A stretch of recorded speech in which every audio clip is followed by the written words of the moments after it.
Așa cum ne-am obișnuit în fiecare an, de la cămin până la școală, liceu și facultate, am ajuns să dăm mereu câte un ban, ca să ajungem și noi să avem carte. Ok, poate că s-a învățat cândva ceva, dar asta nu mai contează, știi? Eu oricum o să învăț doar pe legea mea și o să mă doară în pulă dacă nu mă supun criticii. Am învățat să mă ridic mereu, chiar dacă lumea asta mă judecă. Și chiar de îmi spunea că sunt un derbedeu, derbedeul ăsta se ridică. Și am avut tupeu să nu mă supun regulilor, că toți la școală erau niște roboți. Doar eu am reușit să scap de legea oamenilor și mi-am zis mereu un gând, frate, poți. Și uite așa m-am ridicat ușor și am ajuns cât mai departe. Am ajuns mai nou acum ca să zbor și am realizat chestia asta doar prin fapte.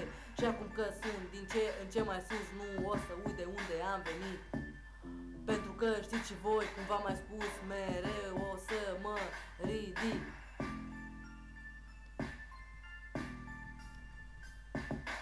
Da, așa e viața, ia-o ca atare și o să vezi cum e să te ridici în picioare. Și o să realizezi cum e lumea de fapt și o să realizezi că ei te bagă în pictat. Da, așa e viața, ia-o ca atare și o să vezi cum e să te ridici în picioare. Și o să realizezi cum e lumea de fapt și o să realizezi că ei te bagă în pictat.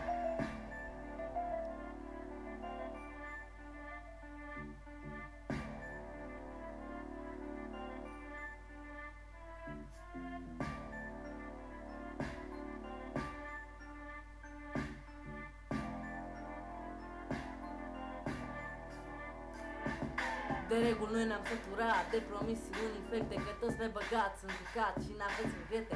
Parlamentari, judecători, avocați, primării, majoritatea sunteți doar pe bani. Ne-am săturat, mai puneți-vă pofta în cui, că au trecut totuși niște ani. Am evoluat și noi, cică, dar văd că tot ce luăm înapoi vă dăm.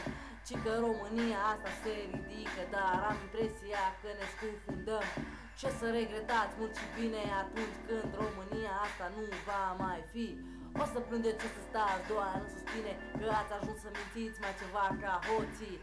Ați vrut democrație, frate, că e mai bine, dar uite-te puțin cum se judecă mereu. M-am săturat de atâtea lacrimi și suspine, de astăzi o să fiu doar eu. Dar de ce să continui, că nu mai am nimic de zis? Tot ce am spus rămâne doar pe foaie și deja totul o să fie interzis. Rămâne doar refrenul în microfoane.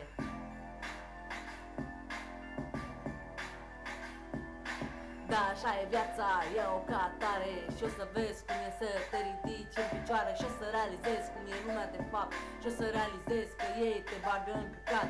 Da, așa e viața, ia-o ca atare și o să vezi cum e să te ridici în picioare. Și o să realizezi cum e lumea de fapt și o să realizezi că ei te bagă în piccat. Yo, aha, asta e România.